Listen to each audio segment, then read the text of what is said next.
చందాలు పోగు చేసే నువ్వు నీ శవానికే చందాలు అడుకోవాల్సి వస్తుంది. రేయ్ గుండప్ప, గనిలో జరిగిన ప్రమాదానికి చింతిస్తున్నాను. మేము వచ్చింది నీ సానుభూతి కోసం కాదు. సూర్యం, బొగ్గు గనుల్లో ఎన్నోసార్లు ప్రమాదాలు జరుగుతుంటాయి. అవి భగవంతుడు కూడా ఆపలేడు. ఇది ఆ భగవంతుడు చేసిన తప్పు కాదు, యజమాని చేసిన తప్పు.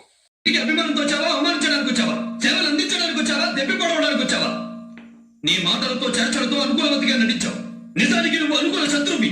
ఇవే మాటలు ఎవడన్నా మగతనుంటే వాడి రక్తంతో ఇంట్లో గల్లాపించాలి, శుద్ధి చేసి ఉండేవాడిని. వాడు కాదు, నేను చెప్తున్నాను. ఈ ఇంట్లో ఉండే అనంత నీకు లేదు. ఈ మాటలు మరెవరైనా ఉంటే వాళ్ళ ప్రాణాలు తీసేవాణ్ణి. కానీ తప్పిపోయిన బిడ్డ కోసం ఏళ్ల తరబడి ఎదురు చూసే మీలో ఉన్న మాతృత్వాన్ని చూసి ఆ పని చెయ్యలేకపోతున్నాను.